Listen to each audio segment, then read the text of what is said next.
Dragi gledaoci, dobrodošli u još jednu epizodu emisije Diplomata. Naš današnji sagovornik je njegova ekscelencija Mihal Pavuk, ambasador Slovačke u Republici Srbiji. Your Excellency, thank you for taking the time off your day to speak with us and help us explore relations between Serbia and Slovakia more deeply. Thank you very much for your interest in hearing our views. Of course, it's a pleasure to hear them. To begin with, throughout your career, you've served at key leadership roles within the Ministry of Foreign Affairs and European Affairs inside the Slovakian government. How have these experiences affected your approach to your mission here in Serbia? In over the 25 years that I've been in the diplomatic service, you get many experiences. And the experiences that we had both from at home, from Bratislava, and from the headquarters, and from the postings in Washington, in Brussels, in Ankara, really shaped my worldview, but also shaped my approach to the diplomatic job. Of course, every time your job prepares you for the next one, and this was also mine. I served in those posts during the time when Slovakia was in the accession process, when Slovakia entered the European Union, when Slovakia entered Schengen, when Slovakia joined NATO. So throughout this whole evolution, and throughout the whole period, I was lucky to have the opportunity to work in those places. But then also I joined briefly for a couple of years a European External Action Service. So I work for the European Union institution. So that also brings a very interesting perspective. And all of that comes together in my recent appointment as a political director and later as an ambassador to Serbia, which in some way closes the full circle, because my first job at the foreign ministry was the desk officer for Serbia. So you've done a full circle, yes. Following your ambassadorship here in Serbia, you served as the political director for the Ministry of Foreign and European Affairs. What lessons have you learned from that experience, and how can they be implemented in this country and region, which are strategically important for the EU? At any foreign ministry, the job of a political director is not only important, but what's more important is very interesting and in many ways fulfilling. It helped me, in my case, it helped me very much to understand that it's important to zoom in and that it's important to zoom out. It's important to see a political context of things that are happening. It's important to think strategically and not to pick every fight. It's important to see things in context, and that in that way, my job as a political director was very, very instrumental in my approach to diplomacy. Of course, at that period, this was also the period when the conflict in Ukraine started, when the Russian aggression. And I still remember the phone call that I had from the Ukrainian ambassador at 4 o'clock on the 24th of February, which we have also today, announcing that the conflict has started and that Ukraine is defending itself. So it also kind of influenced how I see the world and how important it is to understand, to hear the other side, to try to find solutions. Whatever dire situation is, to find the solutions that are not hurting others, that are not undermining stability and peace, and rather to work towards the peace, than, however fragile, than to push for solutions that are not sustainable and potentially dangerous in the long term. Of course, and diplomacy serves as a key factor in this regard, absolutely. Now it's safe to say that Serbia and Slovakia have intensified their political dialogue, and this was actually amplified by the meeting of the presidents of our countries, Mr. Vučić and Mr. Pellegrini, who have emphasized the importance of the path towards the EU for Serbia and its integral and the territorial integrity as well. Looking at this, how do you see Slovakia's role in supporting Serbia on its path towards the EU? You're absolutely right. Especially after over the last 2-3 years, the intensification of a bilateral dialogue with Serbia is tangible, is visible, and the number of visits and the levels of visits has jumped greatly. And I'm really proud to be part of that during this period. The presidential visit of which you mentioned took place after 16 years. There was a visit of a Slovak formal visit, official visit of Slovak president after 16 years. And in that sense, it also is a highlight of the development of the past 24-28 months that really saw intensification of the dialogue. We had the visit of the Prime Minister Fico in November 2024, which brought really new energy and new approach, and we started looking into new areas of cooperation, expanding the political dialogue in the fields where we haven't been looking before. The number of ministerial visits has multiplied. My foreign minister was here a couple of times, the defense minister, Minister of Health, Minister of Interior. On all sectors, yes. So plenty of contacts, which if you have that dialogue, then it opens the doors into other pillars of working together. And for us, it is dominantly working on economy, deepening the economic relationship, which we can talk deeper. We can, of course, the role of the Slovak minority in the bilateral relationships, the role of mutual political support between the governments of Slovakia and Serbia in a geopolitical and multilateral context, and not least also the European integration of which you mentioned. For us, this is one of the key pillars of our relationship with Belgrade, with Serbia, and it's anchored in our own experience and what the European Union membership has brought to Slovakia in terms of benefit, but not only in terms of economic benefits, but in terms of opportunities for growth, opportunities for education, opportunities for collaboration in the research, development, and simply seeing each other and meeting others.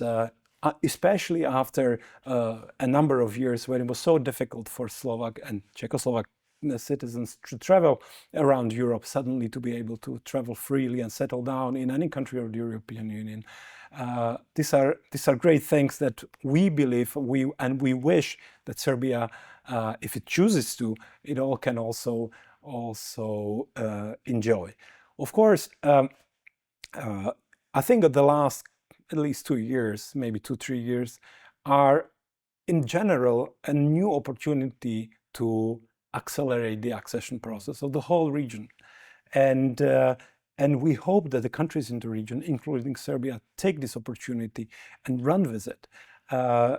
We feel, of course, for us as Slovak government, and my Prime Minister, my President has repeatedly mentioned that for us it is very important that the accession process remains based on fulfilling criteria, so preparing countries for the membership. So once they become members, they become a contributor to the club of one of the most developed countries in the world. But also that those aspiring for membership are treated equally. And because we see a possible perceptions of double standards that's very harmful for public support in the countries of interest, but also to the accession process as such. And as I said, my government has been very loud about this, and I think rightfully so. Of course, we have the period ahead of us.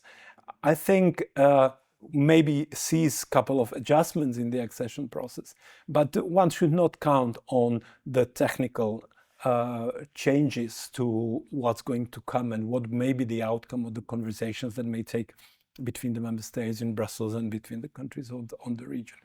I think the best way is to really work on meeting criteria, on fulfilling the conditions, which are not there simply to harass the acceding countries. They actually have a purpose for the country. Purpose for them to prepare. So because the pressures of the membership on the economy, on the governmental system, on the society are great. The competition is very high. You're competing directly with companies and institutions from France, from Germany, from the Netherlands. So in that sense, you want to be ready. And that's why also the encouragement in terms of meeting criteria. Of course, and as you mentioned, there are strong foundations for the relations of our two countries. You also mentioned the minority of Slovak people that live in Serbia, mostly in Vojvodina. According to the last census from 2022, there were around 41 to 42,000 Slovaks living here. Also, Slovak language is one of the official recognized languages of the province for Vojvodina. What is the importance of this tie between our two countries and the importance of this community being alive and quite existent here? It is very nice to be an ambassador in a country with such a sizable Slovak community. I always have to pinch myself when I come to a local municipality in Bački Petrovac, in Kovačica, in Stara Pazova, in you name it, Kulpin, Selenča, and I speak in Slovak, and I don't believe... So it's just like home. It feels just like home. Of course, the Slovak language is a little it took on board like some of Serbian expressions and kind of has not been evolving in the same way as is we would say a modern Slovak language in Slovakia. But in principle, it is a reminder that the Slovak community and the Slovak nation lives not only in the territory of Slovakia, but we have this greatly valuable autochthon communities, and especially the one in Serbia, who have been here for almost 300 years and have a particular culture, has a particular traditions. And I think for 300 years, the community was contributing to the economic and social development of the country that they lived in. I mean, of course, originally Austro-Hungarian Empire, but later on, for more than 100 years, it's a Republic of Serbia, and all of them are citizens of Serbia. I think proud citizens of Serbia, and therefore we are very happy and grateful to the government of Serbia that it provides assistance and secures the conditions for the community to not only to remain and continue their traditions and their education and their economic life, but also they build foundations for the development for the future. So, and what is important in terms of bilateral relation, that the community itself is perceived as a positive contributor to the bilateral relations. And the best example and really one that brings me chills is, in a good sense, was the meeting of the presidents Pellegrini and President Vučić in Bački Petrovac with the representatives of the Slovak community, where 15 of the representatives of Slovak institutions and organizations, and from different kind of also political perspectives, but also in terms of their professions and so on, they had opportunity to speak to the two presidents and talk about the community, talk about what makes them happy and to what challenges they face. And you could see a real commitment from the president, both presidents, to make sure that this community that is so close to my heart by now remains strong for the future. It's certainly good to see that on the political level it also translates to the local level and the level of the community and their bondness. Now turning to the green agenda, which is a top priority especially for the EU as well. Serbia this year has established a framework with its European partners regarding the green agenda and sustainable development. How can Slovakia, which has its own experience with this regard, assist Serbia in actually achieving this mission? In many ways. And this is actually one of the pillars within our economic agenda that we're looking quite strongly at. Slovakia, of course, the Slovakian energy transition and the sustainable agenda is aligned with the European Union's, right? So the commitment to 2050 goals. This is all the decarbonization by 2030 by 25%. This is all part of the government action in Slovakia. And in that sense, we are very much aligned with what the other EU member states are doing. We went through our own transition. Slovakia has closed all its, for example, all its coal power plants, energy power plants. They're all closed, they're all yes. closed by now. I think it was the last year that the last one was closed. And and we lived through the economic and social challenges that this step, which is the biggest issue in this regard, yes, brings. And I think this also reflects on why the Slovak government has been more vocal in terms of saying, look, sustainable environment and sustainability in energy is very important, but it's just one of the legs. The second leg is the sustainability of economic growth. Without one, the other is basically not possible, or if it's possible, then it may not be fully utilized. Yes. And so we maybe a little more loudly bringing in the discussion the other element, the other leg in that conversation, which I think is healthy. And I believe that ultimately we will work out a adjustment solutions that will allow us to, of course, to progress in adaptation because of the climate change, which of course is obvious to anybody living on oil. I hope for many people living on the earth, but also that this cannot be done ideologically. That this needs to be done with sensitivity to the people, to the work, to the jobs, to the economic growth, to the life of socioeconomic standing of the society. They must also be this part of this transition as well. Yes, of course. So you asked me about the Serbia-Slovak partnership in that sense, and I'm convinced that we have a very good basis for working together, and we have had already a couple of conversations in that sense. I think the energy is probably the most advanced, building on the fact that Slovakia currently produces 61% of its electrical energy from nuclear, and we are working and finalizing the additional reactor, which will bring the percentage of the energy produced by nuclear power plants to 70%, which gives us experience, with regulation, with education, with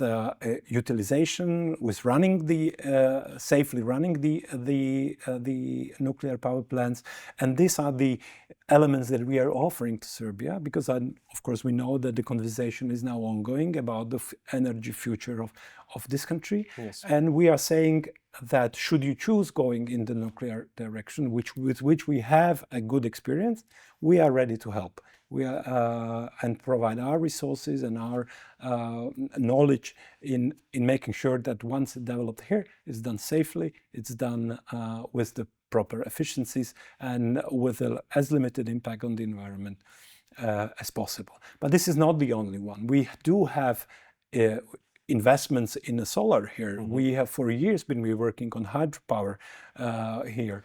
We have a couple of new projects that are coming in to assist in dealing with the plastic waste and with landfills.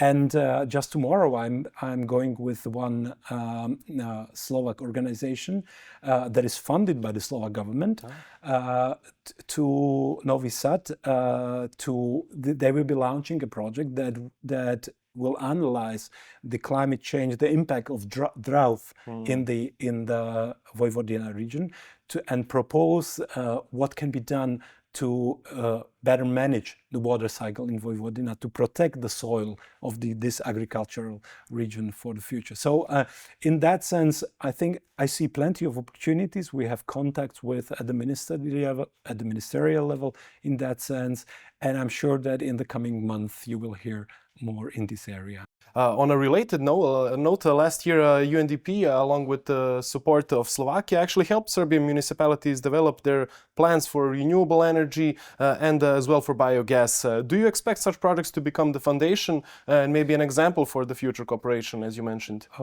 Maybe yes. We like to work with UNDP. We have long experience with UNDP, and UNDP has experience with us, which also I hope is a helpful thing. And this is both with UNDP and in the general, but also in Serbia.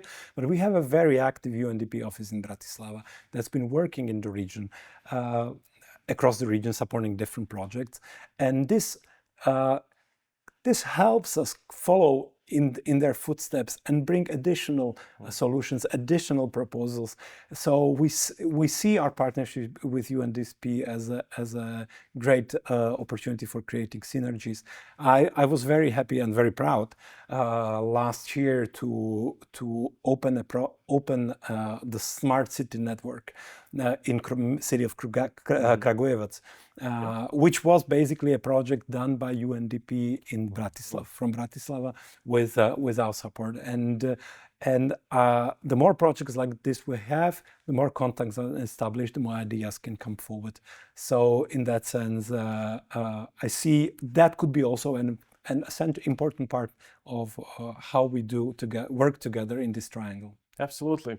Another aspect of our cooperation, of course, is the economic level. Slovakia will be participating at Expo 2027 in Serbia. In this regard, I want to know what opportunities do you see for the economic cooperation over two countries? And even more importantly, what sectors do seem most prominent for development? We already mentioned the green agenda, but what else is there as well?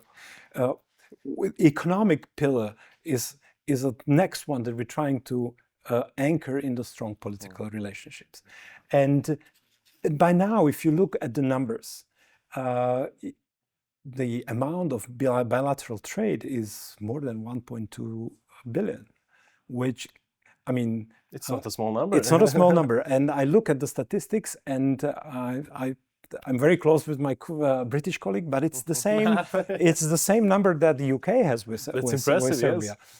The issue that we're looking at in the bilateral economic relationship is the fact that the dominant part of that number, of that exchange, is the exchange within the multilateral companies. So this is exchange between Stellantis here and Stellantis in Slovakia, and different multilaterals. So our focus now is more to support, while we're very happy that this exists and we continue supporting it, so that I'm clear about this, we want to look also on the exchange of goods and investments between the companies that are based in Serbia and are based in Slovakia. They are really Slovak capital and Slovak businesses, right? And so here we're looking at various fields, and really over the last, I think you mentioned that during the Prime Minister's visit in November 2024, we had the largest ever business delegation to Serbia from Slovakia, and it was the second largest ever in the history of Slovak business delegation. Yes, the Serbian-Slovak Business Forum, yes. Business Forum. Yes. And so this shows interest in Slovakia about developing economic ties with Serbia. And we're working on a couple of other ideas, establishing a Slovak-Serbian business association in Belgrade that would kind of bring together all the economic players that are already in Serbia from Slovakia, and there is a number of good examples. So we're also expanding the fields of cooperation, and we talked about energy already. Yes. We are also continuing what was a traditional areas like mechanical engineering. We have a very successful company that produces rail wagons in Subotica, Tatra Vagonka Bratstvo, that basically revived a dying company and brought it back to its legs. We have a couple of other investments like this. We're looking at the area of healthcare, including the healthcare with very high added value. We have companies in that field that are looking at, and I think they're bringing a promising technology that will also help Serbia deal with some health challenges that are particular for this country and for this region. We want to push forward with ICT. Both Serbia and Slovakia were already the chairmen of GPAI movement and the organization, and Serbia is known for its very strong foundations in the area of ICT. So I see opportunities there. And we want to look also at some more traditional areas like agriculture. We're so close. Vojvodina is an agricultural region. We have a long agricultural tradition. So we want to bring that into the spectre as well. I must not forget, traditionally both Serbia and previously Yugoslavia and Slovakia, previously Czechoslovakia, were strong in the defense industry, and I see great opportunities in kind of reviving that partnership between Slovakia and Serbia in particular at this point, to use the knowledge of the people in this area, the production capacities that exist, to bring mutual benefits to both countries. Of course, so we can say that you're satisfied with the results of this cooperation, but there's more potential to even more build on upon this very successful result, as you mentioned. You can never be satisfied, but I see a positive trend. And that's very encouraging. Now shifting to culture, in 2025, Serbia and Slovakia actually jointly highlighted the importance of cultural heritage and education at the UNESCO General Conference that took place in Samarkand. How do you see the continuation of such initiatives, and are new cultural exchange projects maybe on the way? In some way, it's very nice and very interesting to do culture between Slovakia and Serbia. Both Slavic nations have a similar roots, in many ways have a similar perspectives on things, and a close traditions, languages, and you mentioned the existence of Slovak community. All of that, when we see Serbian culture, it is not distant to us. It is something that we can understand nuances of it, which is very important in culture. And I think vice versa. Of course, the challenge that I have in Serbia is that wherever you go, especially if you go south of Belgrade, and you say Slovakian culture, everybody thinks Kovačica naiv. and so my challenge is to introduce to Serbia a culture from Slovakia, and there is both visual arts, modern and traditional, music, theater, and books, writing. So we are, with my team, we're working very hard to kind of overcome, which is both a challenge, but also is something that is very special, and which we are very proud of, the culture and the traditions of the Slovak community in Vojvodina.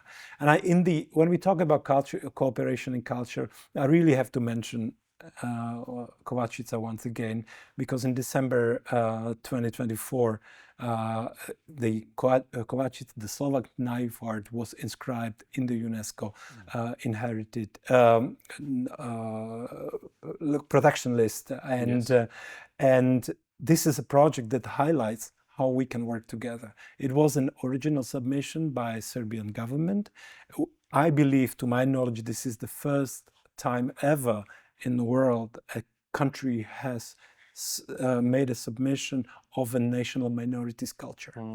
And it's a very unique, yes. And Slovakia joined that bid and so it was a joint success, ultimately highlighting a Slovak traditional culture, but at the same time also a beautiful part of the cultural mosaic that is Vojvodina and Serbia itself. So it is a challenge, culturally it's a challenge, but we spend a lot of time making sure that it's presented in the right way. And this year we have a number of projects. We're working with our EUNIC European friends to present something, especially in the visual arts there. But we will bring a guitar group, a classical guitar group that will perform both here, but also at the upcoming Guitar Fest in Belgrade, and a number of other productions. We have a traditional Slovak Culture Days in Galeria 69 in Čukarica. So you will hear about of us. We are really proud of our cultural work. We heard of some sources that you also play guitar. Can we expect that? I don't know who let this slip. But being among so many professionals, I wouldn't dare to say I'm playing I'm just using it as a psychological support tool. Let's call it that. We understand, certainly.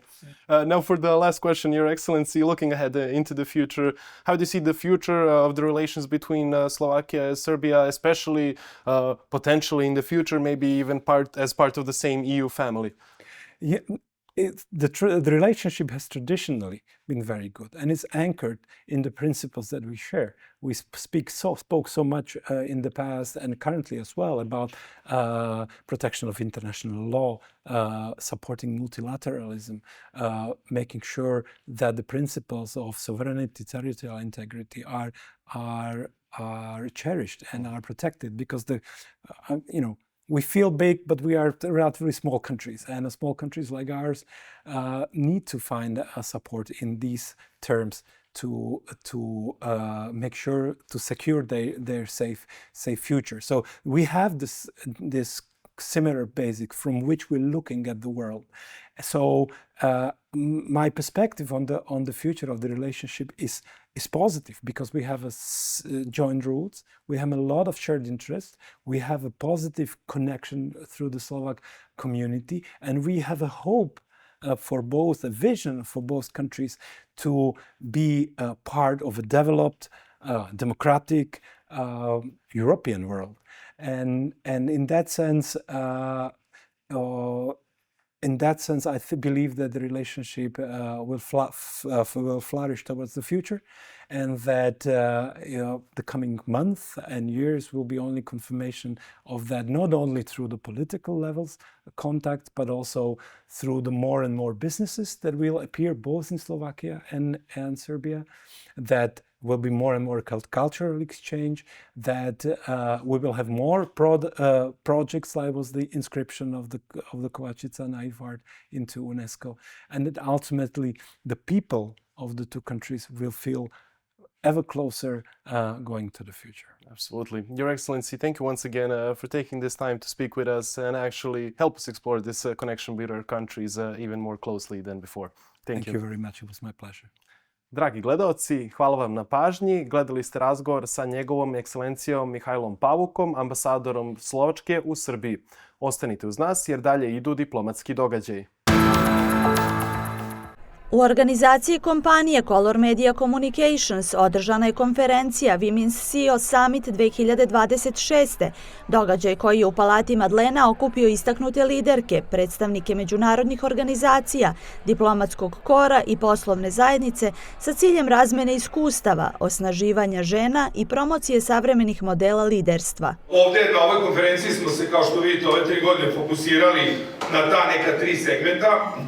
A to je diplomatija, to je radno okruženje i odnos između porodice i posla, i to su kompanije i žene kao lideri u kompanijama, ne samo u ovim, kako se često misli, karakteristično ženskim industrijama kao što su marketing, PR i mediji, nego imat ćemo danas i predstavnice iz nekih karakteristično muških industrija, pa da čujemo kako je to kada je žena glavnokomandujući, oko nje su sve muškarci. Čini mi se da je suštinsko pitanje mnogo dublje. Da li žene u Srbiji danas imaju slobodu izbora? Ne deklarativno, ne na papiru, u brojkama, već stvarno u svakodnevnom životu. Kao žena u kraljevskoj dinastiji, koju sam se udala, često sam suočena sa napred formiranim očekivanjima. Neka su tradicionalna, neka moderna, često su i kontradiktorna.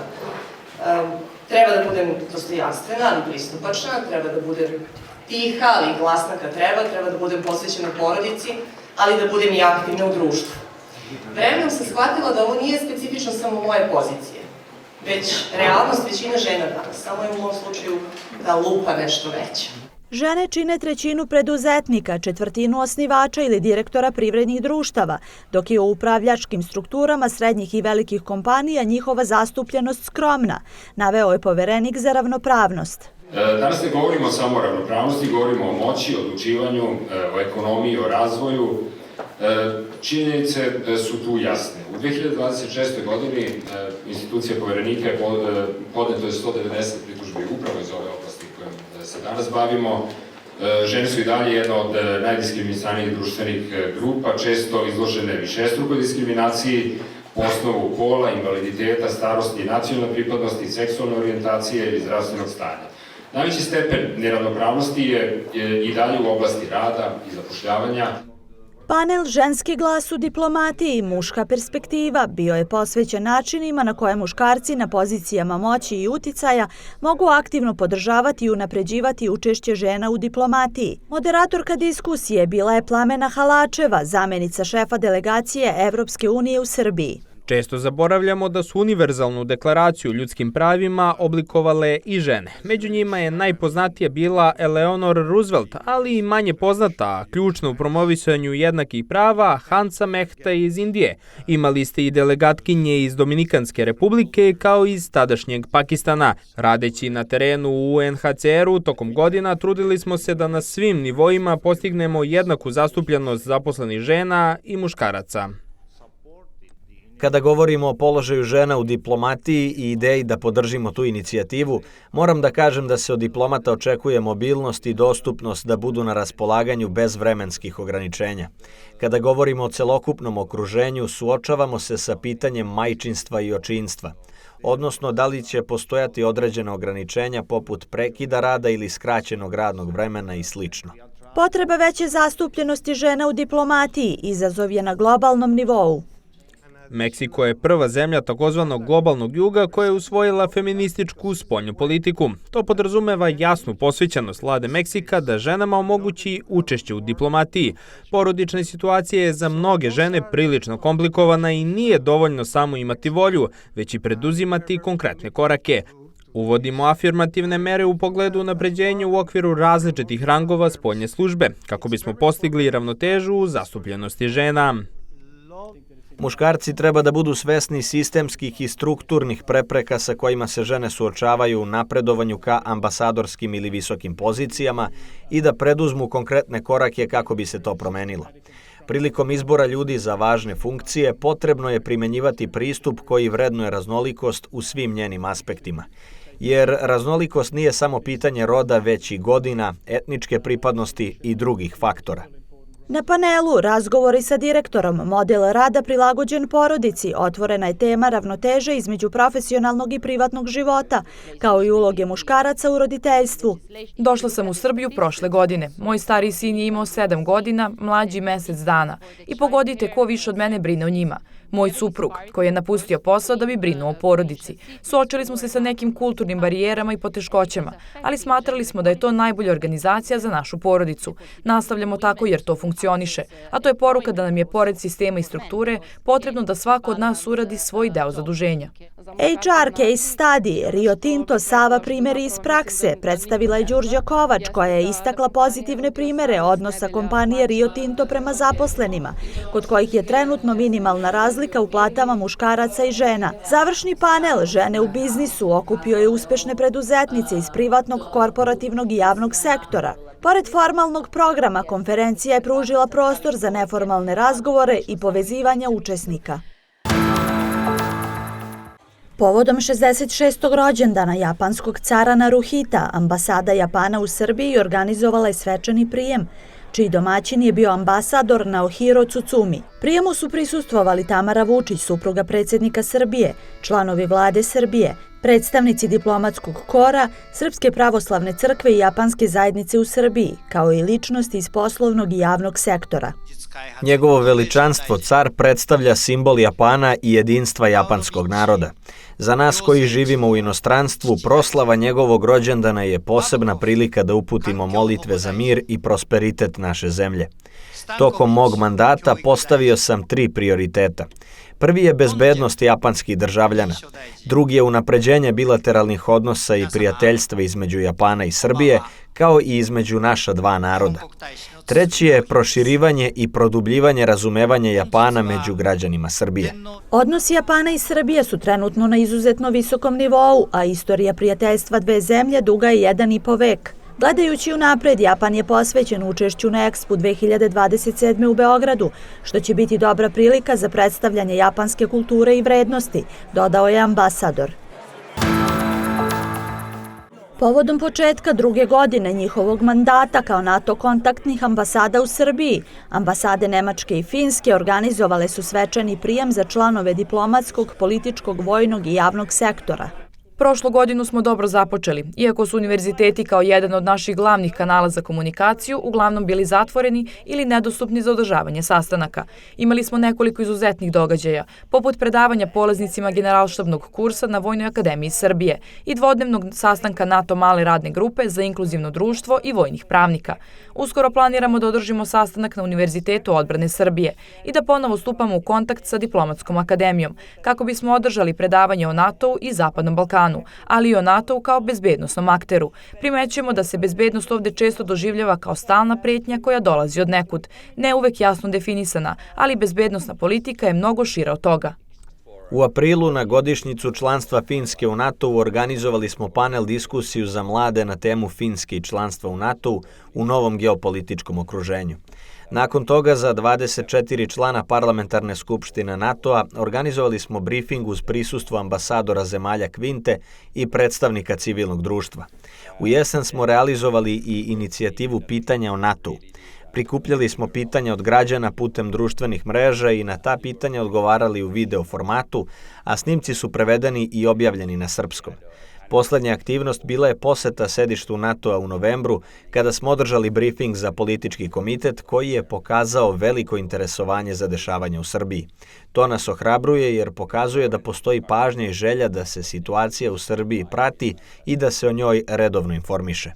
Mandat Nemačke i Finske kao NATO kontaktnih ambasada u Srbiji više je od pukog informisanja Srbije o pitanjima odbrane. Potrebno je govoriti o NATO u širem bezbednosnom kontekstu i stvoriti atmosferu saradnje u oblasti bezbednosti, bezbednosne politike i vojne saradnje. Ideja je razgovarati šire i inkluzivnije uz uključivanje stručnjaka akademske zajednice, ali i uz obraćanje mladima, rečeno je na događaju. Balkans Roadshow 2026. poslovno-promotivni događaj posvećen jačanju saradnje poslovnih i turističkih potencijala između partnera iz Kraljevine Tajlanda i tržišta Srbije održan je u Beogradu. Prisustvovali su mu predstavnici diplomatskog kora, turističke industrije, aviosektora i poslovne zajednice, potvrđujući obostrani interes za produbljivanje ekonomskih i turističkih veza. Ovaj događaj ima dve dimenzije, da pokušamo da ostvarimo konkretne rezultate u turističkoj razmeni i da se bolje upoznamo. Nadam se da ću videti više građana Srbije koji putuju na Tajland i da će više Tajlanđana dolaziti u Srbiju. Turizam je promena rutine i punjenje životnih baterija. To je sredstvo za sreću. Poseban segment predstavljanja destinacije bio je posvećen unapređenju aviolinija i mogućnosti povezivanja regiona sa Tajlandom. Centralni deo programa činili su B2B susreti, osmišljeni kao platforma za direktne razgovore i uspostavljanje kontakata između tajlandskih ponuđača i partnera iz Srbije i regiona.